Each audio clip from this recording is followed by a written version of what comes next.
सभापतींना भेटतील अशी चर्चा आहे. 15 कोटी रुपये टोकन दिल्याचे देखील आरोप होत आहे. कशा अर्थानं तुम्ही या सगळ्या ऑपरेशनकडे पाहता? असं आहे, ऑपरेशन टायगरच्या बाबतीत अनेक दिवसापासून वर्तमानपत्रामध्ये चर्चा चालू आहे. पण हे असं मला वाटतं की वर्तमानपत्रांनी उचललेला विषय दिसतो.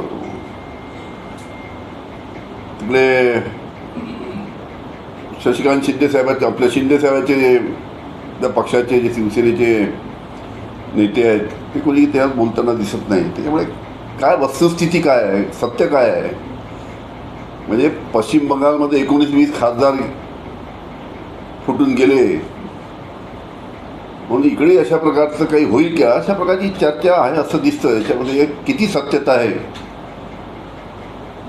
हे काही प्रमुख नेते, काही खासदार पुढे येऊन जर बोलले तर वाईट पडेल. पण आता त्याच्यामध्ये भरपूर अपडेट झालेला आहे. एकनाथ शिंदे दिल्लीला पोहोचलेले आहेत आणि खासदारांसोबत थोड्या वेळात लोकसभा अध्यक्षांची भेट देखील घेणार, त्यामुळे बरंच पुढे निघून गेलेलं आहे. ठीक आहे ना, तर वाट पाहू नका. तर म्हणजे खरोखरच जर त्याच्यात सत्यता असेल तर तुम्ही सांगितलं तर घडू शकते. पण जोपर्यंत घडत नाही तोपर्यंत कसं काय बोलणार आपण? त्यामुळे या सर्व गोष्टीमध्ये सत्यता आहे की नाही आहे हे पुढील काळच ठरवेल. संजय राऊतांची अनेक ट्विट आलेले आहे या संदर्भात.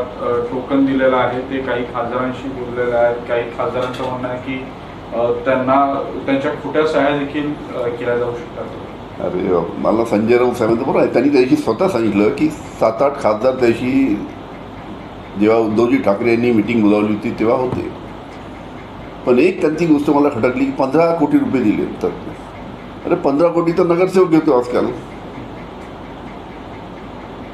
त्यांनी आकडा काहीतरी चुकीचा बहुतेक सांगितलं असेल. 15 कोटी तर हेच जे चालू आहे सध्या विधान परिषदेच्या निवडणुका, याचा भाव आहे 15 काही ठिकाणचा. सरसकट नाही, काही ठिकाणचा तो भाव आहे सध्या. नगर परिषदेच्या या निवडणुकीसाठी काही ठिकाणी नगरसेवकांच्याकडे पैसे दिले. त्याच्यामुळे ते आता वस्तुस्थिती काय आहे ते समोर येऊ द्या. मला काय वाटतं किती अमाऊंट दिला असावा? म्हणजे आता खासदार फोडायचा झाला, कारण की आमदार फोडले त्या खोक्यांमध्ये दिलं, तर आता खासदार फोडले. अरे तुम्ही तिकडे बाकी ठिकाणी काय झालं तुम्हाला कल्पना आहे का? सगळा 100च्या वरतीच कारभार आहे सगळा. 100 कोटी रुपये एक खासदारासाठी दिले असेल असं वाटतं. तुम्ही नगरसेवकांच्या बाबतीत बोलले, तुमचे हिंगण्यातले देखील काही नगरसेवक नॉट रिचेबल आहेत. उद्या निवडणूक होत आहे, तुमचे सर्व नगरसेवक एकत्रित असतील का? आणि सगळं मतदान सगळे आमचे एकत्रित आहेत. कुठे इकडे तिकडे कुठे गेला असेल असं कोणी कुठेही काही नाही आहे. महाविकास आघाडीचे सर्व आमच्या पक्षाचे जेवढे नगरसेवक आहेत आम्ही त्यांना कुठेही बाहेर पाठवलं नाही. ना गोव्याला पाठवलं, ना मुंबईला पाठवलं, ना उज्जैनला पाठवलं. कुठेही आम्ही त्यांना पाठवलं नाही. सगळं महाविकास आघाडीच्या सर्व घटकाचे नगरसेवक हे आपल्या आपल्या घरी आपल्या गावाला आहेत. बरं, आता ही जी ऑपरेशन टायगर होता या पार्श्वभूमीवर राष्ट्रवादी म्हणून तुम्ही अलर्ट आहात का? तुमच्या खासदार आमदारांच्या तुम्ही संपर्कात आहात? आम्हाला अलर्ट राहायची आवश्यकता नाही. आमच्यापासून बाकी लोकांना अलर्ट राहण्याची आवश्यकता नाही. पण तुम्ही तुमच्या खासदार आमदारांच्या संपर्कात आहे, असं काही होणार नाही या दृष्टीने खबरदारी घेतात?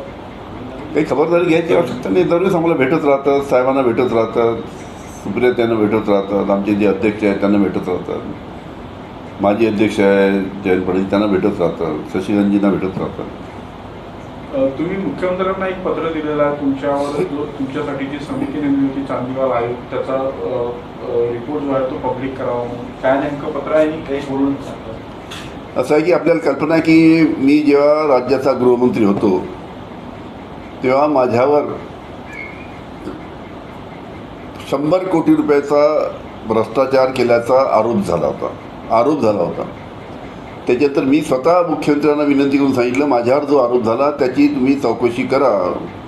हायकोर्टचे रिटायर्ड जज जे कोणी असतील त्या रिटायर्ड जजकडनं माझ्यावर झालेल्या आरोपाची चौकशी करा. त्यानुसार राज्य शासनाने न्यायमूर्ती चांदीवाल हायकोर्टाचे जज यांची नियुक्ती केली.